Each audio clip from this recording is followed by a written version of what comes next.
अच्छा 12 चैप्टर से 12 में से उसने थ्योरी भी देनी है और हल्के फुल्के प्रॉब्लम भी देने हैं, तो एडजस्टिंग एंट्रीज देनी है। अच्छा 13 जो है ना, 13 लेक्चर जो है इसके अंदर बेसिकली दो चीजें हैं। जो इंटरनेशनल स्टैंडर्ड्स है ना उसके मुताबिक 5 स्टेटमेंट्स, किसी भी आप अपने बैंक की स्टेटमेंट निकालें ना, उसके अंदर 5 स्टेटमेंट्स बनी होंगी। एक होगी जिसको आप कहते हैं इनकम स्टेटमेंट, एक होगी बैलेंस शीट, एक होगी कैश फ्लो स्टेटमेंट, एक होगी चेंज इन इक्विटी, और एक होगी नोट्स टू फाइनेंशियल स्टेटमेंट। ये 5 स्टेटमेंट्स आप अभी अपने बैंक की फाइनेंशियल स्टेटमेंट निकाल लें, ये 5 चीजें होंगी। जो इनकम स्टेटमेंट होती है ना उसको कहते हैं प्रॉफिट एंड लॉस स्टेटमेंट, और जो बैलेंस शीट होती है उसको कहते हैं स्टेटमेंट ऑफ फाइनेंशियल पोजीशन। ठीक हो गया? ये आपको पहले पता होना चाहिए। ये मैंने डेफिनेशन इसलिए बताई है कि जब तक आपको ये क्लियर नहीं होगी आप चल नहीं पाएंगे।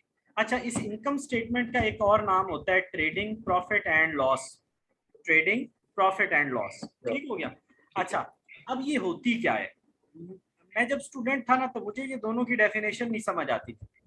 ये दोनों फाइनेंशियल पोजीशन शो करती हैं, ये दोनों फाइनेंशियल पोजीशन शो करती हैं। ठीक है, ये शो करती है पर्टिकुलर डेट की और ये शो करती है पर्टिकुलर पीरियड की। ये क्या मतलब हुआ? 1 जनवरी से 31 दिसंबर तक आपकी ब्रांच ने क्या किया, वो क्या बताएगी? Income statement. और आज आपकी ब्रांच का डिपॉजिट कितना है वो कौन बताएगी? Balance sheet. आज की डेट में आपकी ब्रांच में कितना डिपॉजिट है वो कौन बता रही है?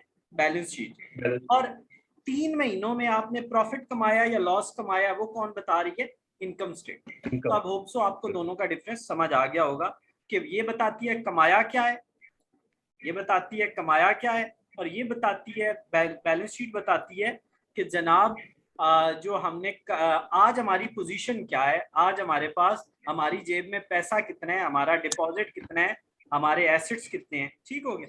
तो ये आपने बेसिक इक्वेशन याद करनी है लाजमी कि इनकम कैसे निकलती है। अब याद रखिएगा, अगर लॉस हो तो ऐसा होता है expenses minus income is equal to loss. ये फार्मूला उल्ट हो जाता है, एक्सपेंस में से इनकम माइनस होकर लॉस निकला। अच्छा, अब आपने ये याद रखना है कि assets is equal to liability plus owners equity. Owners equity होता है मालिकों का पैसा। ऑनर्स इक्विटी याद रखिएगा दो चीजों से मिलकर बनती है, कैपिटल प्लस प्रॉफिट। प्रॉफिट है तो प्रॉफिट ऐड हो जाएगा, लॉस है तो लॉस माइनस हो जाएगा, और ड्राइंग्स भी माइनस हो जाएंगे। ड्राइंग्स क्या होती है? वो पैसे जो मालिक बिजनेस से उठा के घर ले जाता है ना उसको ड्राइंग्स कहते हैं। वो पैसे जो मालिक बिजनेस के गल्ले से उठा के घर ले जाता है उसको ड्राइंग्स कहते हैं। अच्छा, आप जब इन सबको कंबाइन कर लेंगे ना, कंबाइन, तो आपकी ऑनर्स इक्विटी बन जाती है। क्या बन जाती है? ऑनर्स इक्विटी बन जाती है। ऑनर्स इक्विटी बन जाती है।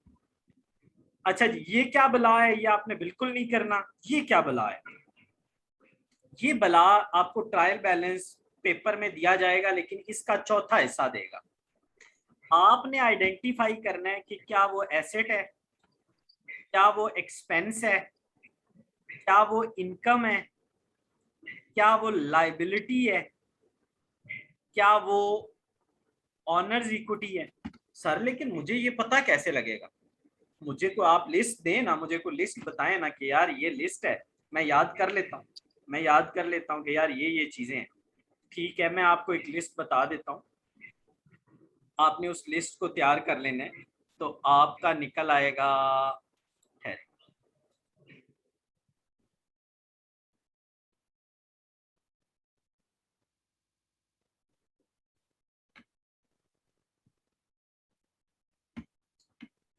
अब मैंने आपके सामने एक खोला है ट्रेडिंग अकाउंट, एक खोला है प्रॉफिट एंड लॉस अकाउंट। ये आप देखेंगे ना तो ये इसकी डेबिट साइड है। इसकी डेबिट साइड पे जो कुछ लिखा हुआ है वो सारे एक्सपेंसेस हैं। Opening stock, purchases, carriage inward, cartage, dock charges, wages, custom duty, motive power, royalty, ये सारे के सारे वो खर्चे हैं जो एक फैक्ट्री या एक बिजनेस में होते हैं। ये फिर नीचे भी एक खर्चों की लिस्ट है। ये दो अलग अलग क्यों है भाई? ये डायरेक्ट एक्सपेंसेस हैं। डायरेक्ट एक्सपेंसेस वो खर्चे होते हैं जो फैक्ट्री के अंदर हो रहे होते हैं। जो फैक्ट्री के अंदर हो रहे होते हैं, या जब हम चीजें खरीदते हैं ना उस वक्त हो रहे होते हैं। जब हम बिजनेस के लिए कोई चीजें खरीदते हैं तो उस वक्त हो रहे होते हैं, अपने लिए नहीं, बिजनेस के लिए। तो ट्रेडिंग, ये सारे एक्सपेंसेस हैं, ई फॉर एक्सपेंसेस, ठीक हो गया।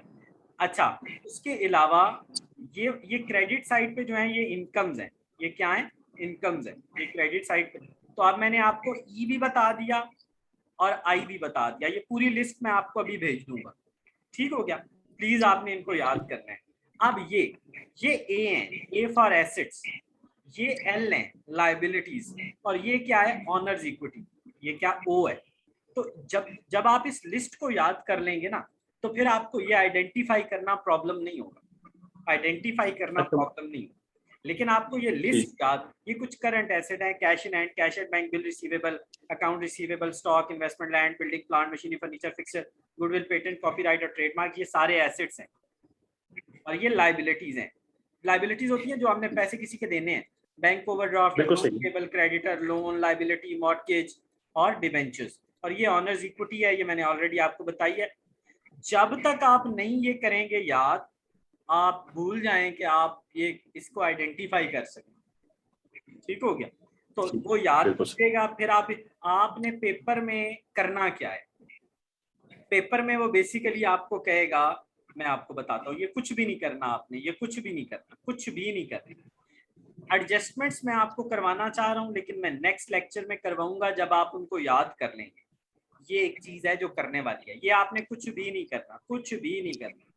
पेपर में वो क्या करेगा, पेपर में वो इस तरह का क्वेश्चन आपको देगा, ये बात, ये आपने इंपॉर्टेंट टर्म्स जरूर पढ़नी है, इंपॉर्टेंट टर्म्स जरूर पढ़नी है।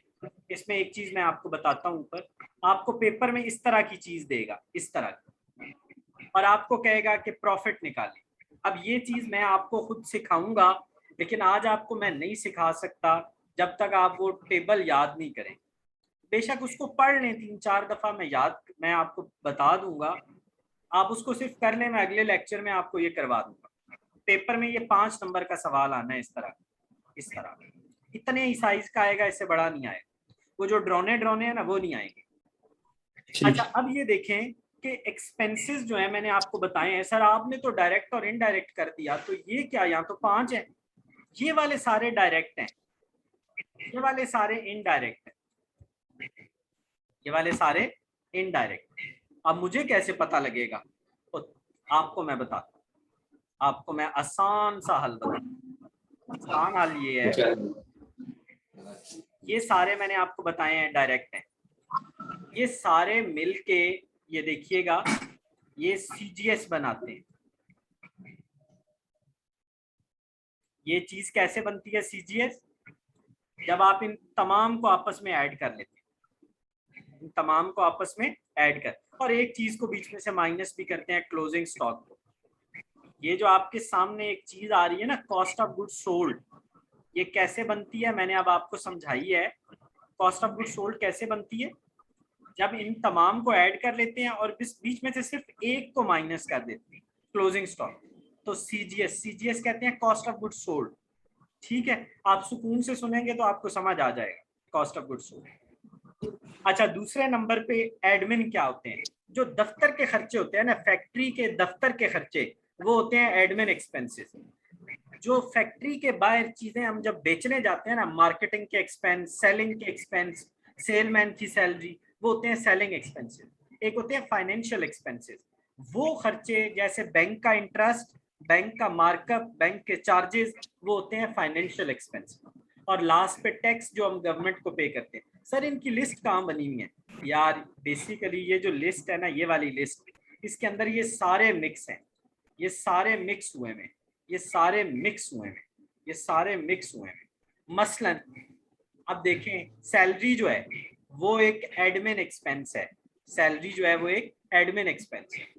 अच्छा, उसके बाद आप देखें तो कैरेज आउटवर्ड और कैफरेट आउट, जब हम चीज को बेचने ले जाते हैं तो ये एक सेलिंग एक्सपेंस है, चीज को हम बेचने। रेंट जो है ये रेंट दफ्तर का होता है, तो ये एडमिन एक्सपेंस है। इंटरेस्ट जो है ये एक फाइनेंशियल एक्सपेंस है। इसके अंदर इनकी लिस्ट मिक्स हुई हुई है, आपने कोशिश करना है, मैंने आपको तरीका बता दिया है कि कैसे सेग्रीगेट करने। जो दफ्तर के खर्चे हैं एडमिन में डाल देने, जो सेलिंग से एसोसिएटेड हैं वो सेलिंग में और लास्ट में जो बैंक से रेलेवेंट है वो फाइनेंशियल में। बस ये आपने याद रखना है। ये क्वेश्चन मैं आपको खुद करवाऊंगा। अब आ जाएं आप लेक्चर